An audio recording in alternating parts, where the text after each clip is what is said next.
Basta de anuncios, tengo más, pero los voy a hacer otro día. Tenemos que hablar de la salvación, tema que a mí en lo personal me apasiona. Creo que lo hemos hablado muchísimo cuando tocamos el libro de Romanos.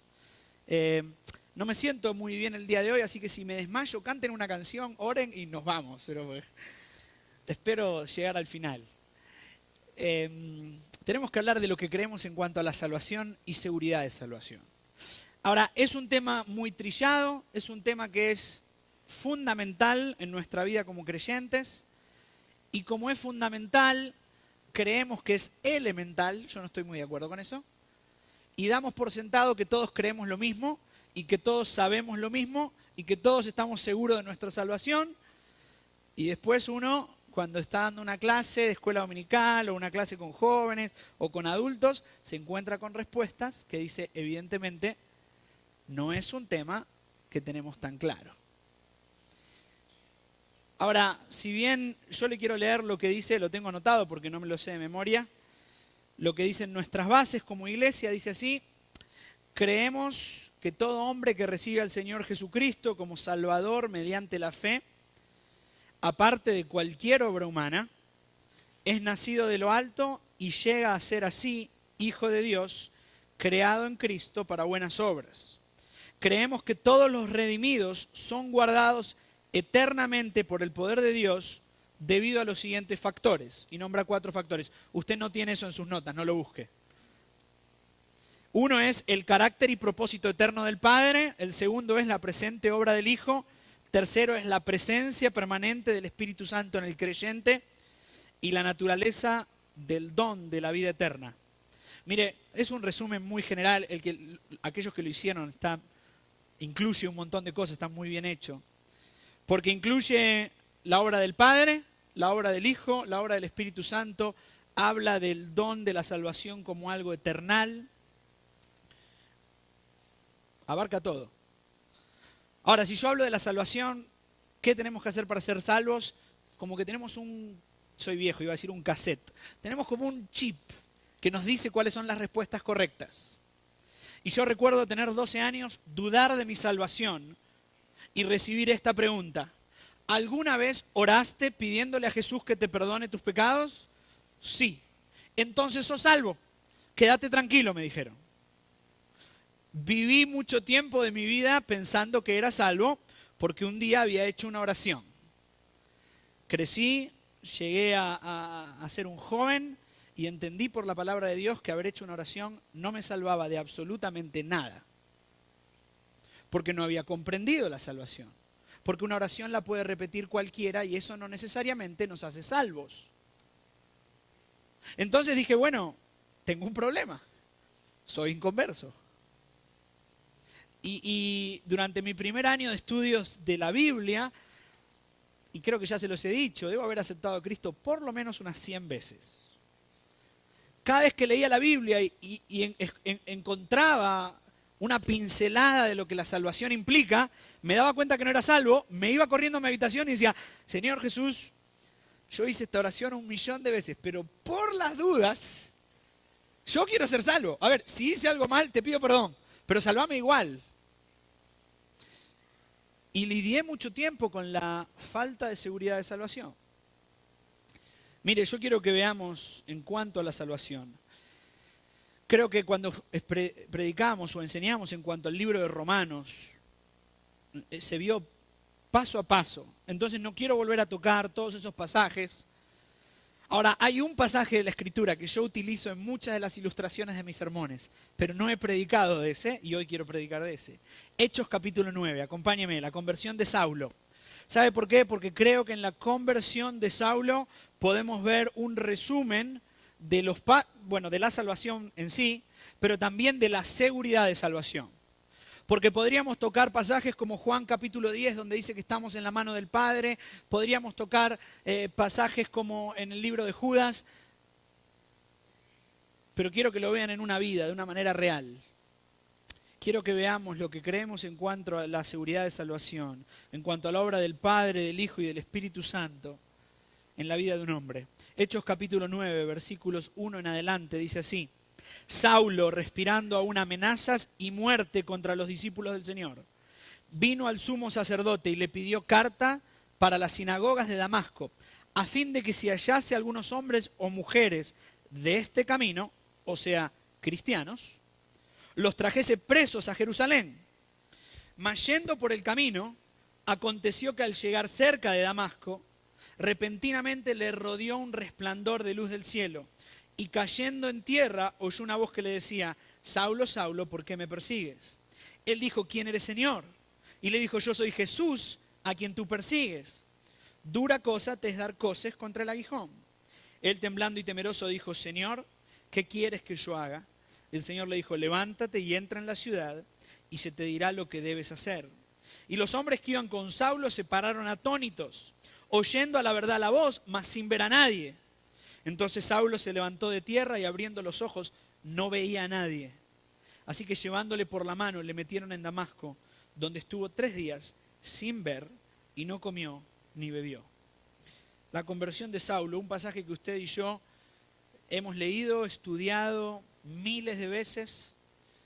Hemos hablado en la escuela dominical, el franelógrafo, estaba Saulo arriba de un caballo. No sabemos de dónde sacamos que había un caballo porque la Biblia no lo dice, pero suponemos, y ahí va Saulo y aparece una luz y se cae y escucha la voz del Señor Jesucristo. Y yo quiero que entendamos algo de la salvación y de la seguridad de salvación a través de este pasaje. Y mire, no solamente tenemos que hacer énfasis en lo que creemos como iglesia. De hecho, le voy a decir algo muy honestamente. Si usted se va de aquí sin saber lo que la iglesia cree, a mí realmente no me importa. Pero me gustaría que se pueda ir de este lugar sabiendo si es salvo o no. Si usted muere hoy, ¿va a pasar la eternidad en el cielo o va a pasar la eternidad en el infierno? Y no estoy hablando de una oración. Mire, se lo ruego, no se aferre a una oración. No hay nada en la Biblia que nos guíe a creer que porque usted un día repitió palabras, va a ser salvo. La salvación tiene que ver con una actitud del corazón. Usted puede no haber pronunciado una sola palabra. Por eso cuando Pedro predicaba en Hechos dice: y mientras él aún predicaba, muchos hablaban en lenguas porque recibían el Espíritu Santo. Y no voy a hablar de que debemos hablar en lenguas, sino usted puede ser salvo simplemente por escuchar y depositar su fe en la obra salvífica del Señor Jesucristo. Pero si usted no lo hizo, pero solamente repitió una oración, no es salvo. Y mire, Saulo era un hombre que amaba a Dios a su manera, una manera completamente equivocada, pero era un hombre que hacía lo que hacía porque amaba a Dios. Y él estaba yendo a perseguir a aquellos que él creía le faltaban el respeto a su Dios. Él iba a buscar a estos supuestos seguidores de Cristo, de Jesús, de Nazaret, para matarlos porque le faltaban el respeto a su Dios. Mire, luego vamos a ver en algunos pasajes del libro de Hechos quién era realmente Saulo. Y en toda esta, usted recuerda, él fue uno de los que estuvo ahí en la muerte de Esteban.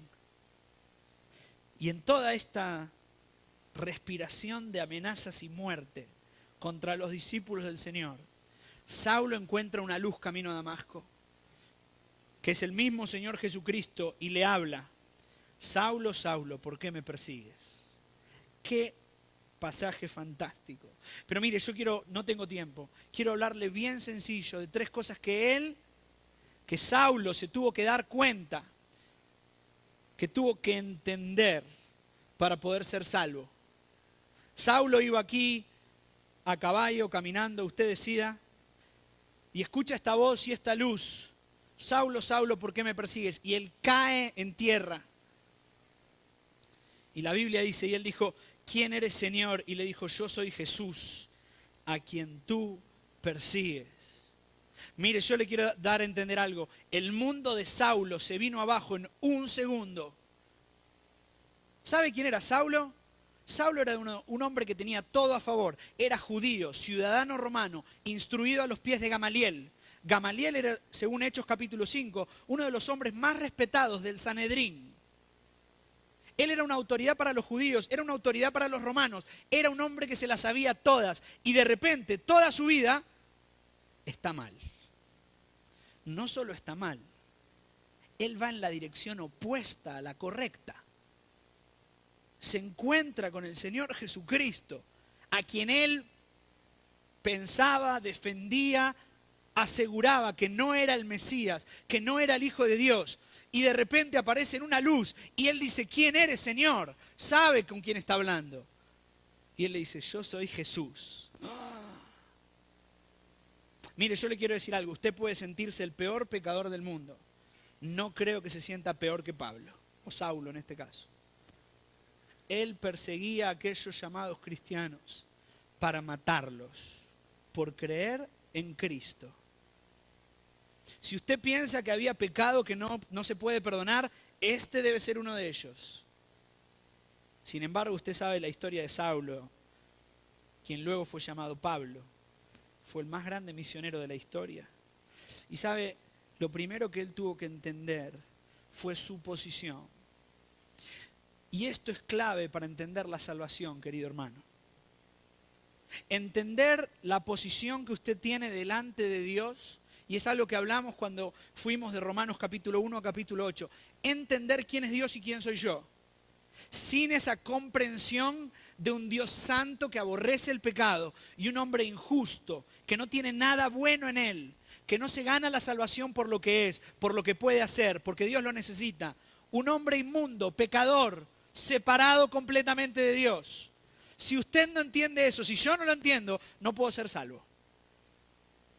Porque no necesito la salvación. Saulo entendió en ese momento que todo lo que él había hecho pensando que agradaría a Dios, Dios lo aborrecía. En un minuto lo entendió. ¿Cómo fue el día que usted se dio cuenta que era pecador? Mire, yo acepté a Cristo, entre comillas lo pongo, cuando tenía 6 años. No entendí mucho. Sí, realmente creí que Jesús había muerto por mí, pero no entendí lo que yo había hecho para ofender a Dios. Y recuerdo el día que comprendí y que sentí, y escúcheme bien, porque esta es una palabra clave, sentí por primera vez arrepentimiento. Mirar a un Dios santo y decir, me quiero morir de cómo he vivido. ¿Cómo puede ser que te pueda hablar si te he faltado el respeto de una manera tan grande? He vivido la mayor parte de mi vida faltándote el respeto y ahora pienso que está todo bien. Es imposible. Es ese momento en donde uno quiere huir de Dios. Se da cuenta que tiene que cambiar, pero está tan avergonzado que le pasa lo que le pasó a Adán. Escucha la voz de Dios. ¿Y qué hace? Se esconde. ¿Por qué? Porque tengo vergüenza, Dios. Mire, a mí me pasa algo cuando predico el Evangelio. A veces hablo con personas, le predico el Evangelio y digo, ¿querés aceptar a Cristo? Sí. ¿Qué significa eso? Está bien.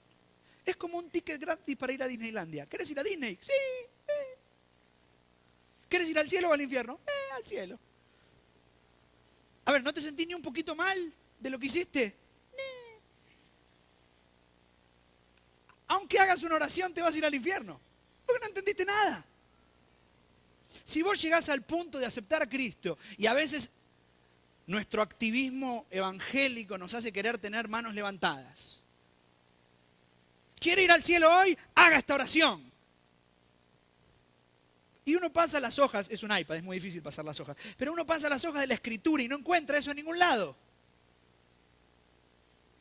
Pero sí encuentra la palabra de Dios plagada de la palabra arrepentimiento. Nunca se sintió mal por su pecado, déjeme decirle algo y se puede enojar conmigo, usted no es salvo. No ha habido arrepentimiento en su vida, ver a un Dios santo, una persona pecadora y decir, mi vida está mal, no soy digno. No hay salvación. Saulo entendió eso en un segundo. Y me encanta, amo el Salmo 27. David escribe, hubiera yo desmayado si creyera que no veré la bondad de Jehová en la tierra de los vivientes.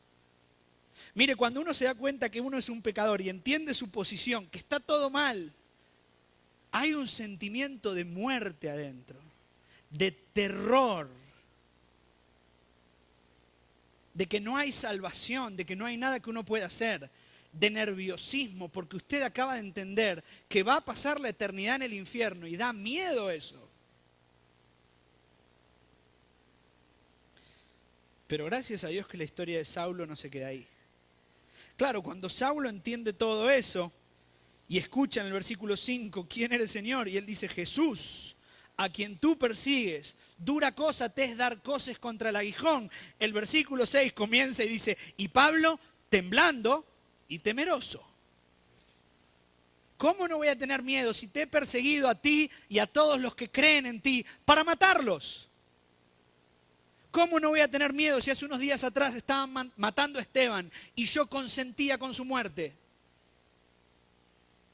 Y usted recuerda, la muerte de Esteban es la más similar a la muerte del Señor Jesucristo en cuanto a lo que Él expresa. Murió un hombre de Dios. Y Pablo o Saulo se da cuenta y le da miedo. He perseguido a Jesús, al verdadero Mesías. Voy a morir. No solo voy a morir, voy a pasar la eternidad separado del verdadero Mesías. Sin embargo, cuando él, temblando y temeroso, se levanta, dice, Señor, ¿qué quieres que yo haga? Y el Señor le dijo, levántate. Y mire, yo sé que en el contexto tiene que ver con levantarse de la tierra en la cual estaba caído, pero también tiene que ver con que Pablo no solamente había entendido su posición, sino que entendió que Dios tenía poder para aún rescatarlo de la basura en la que él estaba inmerso. Él era un asesino de cristianos, un perseguidor del Señor Jesucristo. Y en medio de eso, en su temor de haberse dado cuenta que todo estaba mal, que Jesucristo era quien decía ser, escucha las palabras dulces de él que le dicen levántate. Y entiende que el Señor tiene poder para perdonarlo, pero sobre todas las cosas tiene poder para transformar su vida. Y miren, yo usé cabal este pasaje como una ilustración cuando prediqué de Romanos capítulo 3. Pero es que es fantástico, no encuentro un pasaje tan bello como este. Un hombre inmerso en su pecado, siendo restaurado por la persona del Señor Jesucristo. Y uno puede decir, bueno, podés perdonar a un pecador, podés perdonar a una prostituta, podés perdonar a un ladrón, pero a un asesino, y encima un asesino de cristianos. Puedo perdonar a todos, porque soy Jesús, porque pagué yo en la cruz del Calvario, y la grandeza del pecado queda opacada por la grandeza del sacrificio de Cristo en la cruz. ¿Sabe? No hay pecado tan grande que pueda siquiera llegar a producir una sombra sobre la maravillosa cruz de Cristo. Porque donde abundó el pecado, sobreabundó la gracia. Y Pablo entiende que finalmente alguien lo puede perdonar y restaurar. Y mire, ¿sabe qué tiene que ver esto con la seguridad de salvación? La restauración es eterna. No es momentánea y se pierde, va y viene. Hoy pequé, no soy salvo. Eso no existe. Por eso, mire, me encanta Miqueas capítulo 7. Lo nombramos muchísimo porque es cuando el Señor dice que Él tira nuestras iniquidades a lo profundo del mar. Y está hablando para con Israel. Pero ¿sabe qué es lo fantástico del versículo 19? Que cuando comienza el versículo 19, está hablando el Señor y dice, volveré a tener misericordia. El Señor ya había tenido misericordia para con Israel. De hecho, la tuvo miles de veces. E Israel siguió pecando y pecando y pecando. Pero su palabra es, volveré a tener misericordia de ellos. Y tomaré sus iniquidades y las enterraré en lo profundo del mar. Mire, si la salvación se perdiera cada vez que usted y yo pecamos, usted y yo nunca podríamos ser salvos. Usted y yo pecamos en cada instante. Desde pecados que son muy obvios hasta pecados que son muy... No le quiero poner medida al pecado, pero pecados que son casi imperceptibles en nuestra mente. Alguno de ustedes estará ahí pensado, sentando, diciendo, qué fea la corbata, que se puso el hermano. Si se perdiera la salvación se va al infierno. Alguno está diciendo, ¿cuándo termina? Porque me estoy quedando dormido. Algunos estamos pensando, y me incluyo, hoy hay sesión plenaria. ¿Cómo puede ser? No. Hermano, si la salvación se pierde cada vez que usted peca, no hay chance que se vaya al cielo. tendría que confesar todo en el segundo antes de morir. Así que no se muera en un accidente de auto que usted no estaba esperando, porque como por un tubo para abajo. No tiene sentido, ¿sabe qué? Quiero ser muy respetuoso porque luché mucho tiempo con la pérdida de salvación.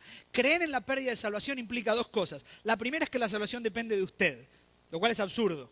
Yo no puedo hacer nada para ser salvo. Pero la segunda es pensar que el sacrificio de Cristo no es suficiente. Y eso es un problema grave. Pierdo la salvación porque lo que Cristo eso no alcanza para borrar mi terrible iniquidad. Claro que alcanza. Salvó a Saulo de Tarso. ¿Usted piensa que Saulo no volvió a pecar?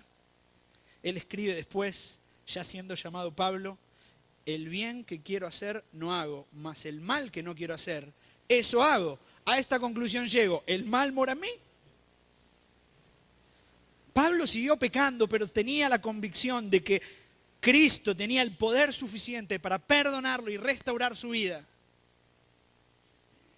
Tengo que seguir. Y creo que esta es la clave para mí en este pasaje de la seguridad de salvación. El Señor le dijo, levántate y entra en la ciudad y se te dirá lo que debes hacer. Yo le quiero leer un pasaje, no lo busque. En Hechos capítulo 26, Pablo se está defendiendo delante de Agripa y él cuenta cómo conoció a Cristo. Y cuando llega al versículo 15 y 16, Pablo extiende un poquito más la historia que tenemos en Hechos capítulo 9 y dice así. Y entonces yo dije, está hablando Pablo, ¿quién eres, Señor? Contando su encuentro con el Señor Jesucristo. Y el Señor dijo, yo soy Jesús a quien tú persigues. Ahora el versículo 16 es distinto, dice así. Pero levántate y ponte sobre tus pies, porque para esto he aparecido a ti, para ponerte por ministro y testigo de las cosas que has visto y de aquellas en que me apareceré a ti, librándote de tu pueblo y de los gentiles a quienes ahora te envío, para que abras sus ojos, para que se conviertan de las tinieblas a la luz y de la potestad de Satanás a Dios, para que reciban, por la fe que es en mí, perdón de pecados y herencia entre los santificados. Pablo no solo entendió cuál era su posición delante de Dios de pecador, no solamente entendió el poder que Dios tenía, sabe que entendió que Dios tenía un plan. Y Dios no puede tener un plan para usted si usted cada vez que peca deja de ser salvo. Qué buenísimo, estoy en el plan de Dios, pequé. Ah, no, ahora no. No, pero ahora estoy bien, ok, dale. No, ahora no. Absurdo. ¿Cómo voy a hacer un plan para usted si no sé si mañana va a ser salvo? Ahora, yo le quiero decir algo. Dios tiene un plan para cada uno de nosotros que hemos sido salvos. La pregunta es si es salvo. La pregunta no es si Él tiene un plan. La pregunta es si usted es salvo. Nunca tuve un arrepentimiento, nunca entendí realmente eso. Nunca sentí que realmente el poder de Dios me transformó, me hizo una nueva criatura, nunca. Y la verdad no veo un plan de Dios en mi vida. Bueno, mire querido hermano, no es que usted no ve las cosas, es que usted no es salvo. Y yo no soy quien para juzgarlo a usted, para juzgar su vida, pero la Biblia nos llama a examinarnos. Y el Señor describe, y ya lo he nombrado en varias predicaciones, el Señor describe en Marcos, si no estoy mal, me puedo haber equivocado, puede ser Mateo, pero creo que es en Marcos, describe a aquellos que creen que son salvos y en realidad no lo son. Que llegarán un día delante del Señor Jesucristo y le dirán, Señor, en tu nombre hemos echado fuera demonios, en tu nombre hemos hecho milagros, en tu nombre hemos hecho esto. Y el Señor le dice, apartados delante de mí, hacedores de maldad, nunca os conocí. Y uno dice, pero hicieron un montón de cosas por Él. Es relativo. Hicieron un montón de cosas para sentirse en paz con Dios, excepto la única que es un requisito, arrepentirse. Mire, la salvación no depende del hombre, depende estrictamente de Dios. Pero el perdón y la reconciliación son dos cosas completamente distintas. El perdón es mi actitud hacia el ofensor. Alguien me ofende, decido en mi corazón perdonarlo. No quiere decir que va a volver a ser mi amigo. Quiere decir que decidí perdonarlo. Ese es el perdón. La reconciliación es, alguien me ofendió, se arrepiente de lo que hizo y me pide perdón y nuestra relación es restablecida. Eso es lo que hace falta para poder ser salvo. Lo otro son vanas palabrerías. No, pero yo un día hice una oración, Lucas. Está bueno. También el Papa. Pregúntenme a dónde se va. Hermano, no es una oración lo que salva. Es un corazón arrepentido delante de un Dios santo. Y la seguridad de salvación no descansa en usted, porque la salvación no descansa en usted. Si la salvación depende de Él, la seguridad de nuestra salvación también depende de Él. Y eso es lo fantástico. No me merezco la salvación.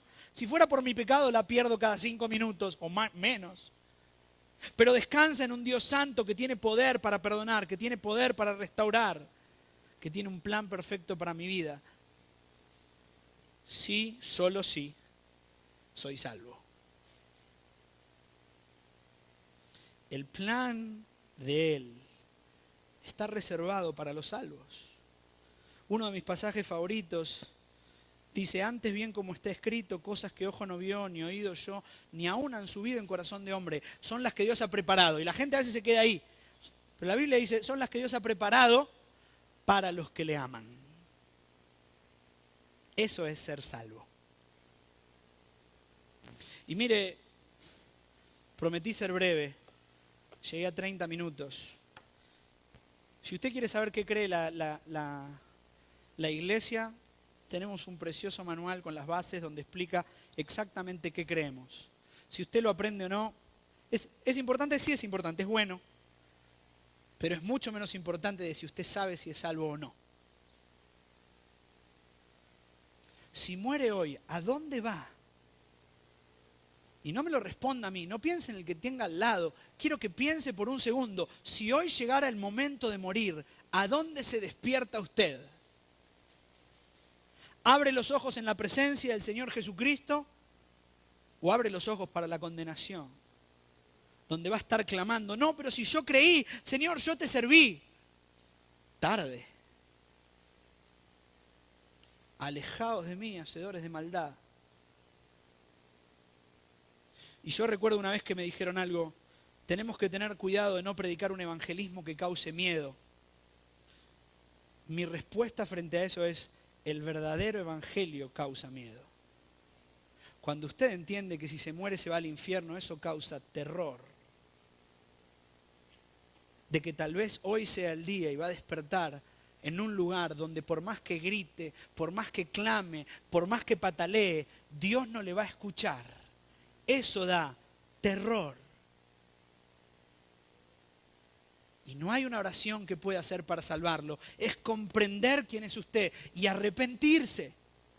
Y decirle al Señor, Señor, he hecho una oración tal vez miles de veces. He venido a la iglesia 30 años, pero nunca he conocido a Cristo como mi único y suficiente Salvador. Y me da miedo. Me da miedo no conocerte, me da miedo morir sabiendo que te he faltado el respeto toda la vida, sin ser perdonado. Entiendo lo que Cristo hizo en la cruz del Calvario, el justo por los injustos. Dios cargó en él el pecado del mundo, mi pecado, mi basura, mi inmundicia, sobre un ser santo, para poder ser llamado hijo de Dios. Para yo poder ser llamado hijo de Dios. Y sobre todo ese acto magnífico de gracia de Dios, descansa mi seguridad y mi paz. Y recuerdo cuando logré solucionar mi problema con la seguridad de salvación. Y me dijeron, claro, lo que pasa es que usted ahora es misionero, por eso, ¿verdad? No, hermano, no descansa en mí la seguridad de salvación. Es que entendí que Él tiene más poder que yo pecado. Que Él tiene más gracia del pecado que yo tengo. Pero yo tengo un montón de pecado. Sí, pero Él tiene aún más gracia. Y la cruz de Cristo es más grande que cualquier pecado que pueda cometer. Por eso pudo tomar un hombre como Saulo de Tarso, un hombre reconocido entre los judíos, reconocido entre los romanos, instruido a los pies de Gamaliel, con cartas para apresar y asesinar personas. Lo pudo tomar y transformar en un momento. ¿Es justo eso? No, es gracia. es un corazón arrepentido delante de un Dios de gracia. Y la justicia de Dios recae sobre Cristo. En lugar de ser un Dios justo que aplica el pecado y la paga del pecado sobre mí, la quita y la aplica sobre su santo Hijo. Porque Él no puede dejar de ser justo. Alguien tiene que pagar. Y paga Él. Para que usted y yo podamos ir al cielo. No por una oración. Por un corazón arrepentido. La oración es una manifestación, claro que sí. Yo el día que conocí a Cristo hice una oración. Pero entendí que mi fe no estaba en esa oración, mi fe estaba en Cristo. Y mi seguridad está en Él. Mi vida, dice la Biblia, está escondida en Cristo. Está en la mano de mi Salvador. Y por si fuera poco, Juan 10 dice, y la mano del Padre está sobre Él, y nadie las arrebatará de la mano de mi Padre. Hermano, yo le quiero preguntar algo. Y le ruego que medite, si se olvida de todo, medite en esto. ¿Es usted salvo? ¿Es usted salvo? No me lo responda a mí, medítelo en su corazón. No me dé respuestas que usted y yo conocemos de memoria porque nos las enseñaron en la escuela dominical. La pregunta es, si muere ahora, ¿va al cielo o al infierno? Y si hay una pequeña duda, y si la respuesta real en su mente es, no sé, creo que al cielo. ¿Por qué está ahí ese no sé? ¿Se ha arrepentido? ¿Cree que Cristo tiene poder para restaurarlo?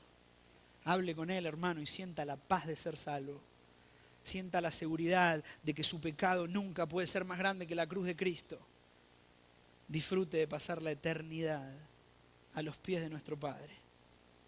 Ahí donde está, cierre sus ojos, ore conmigo. Tómese un minuto.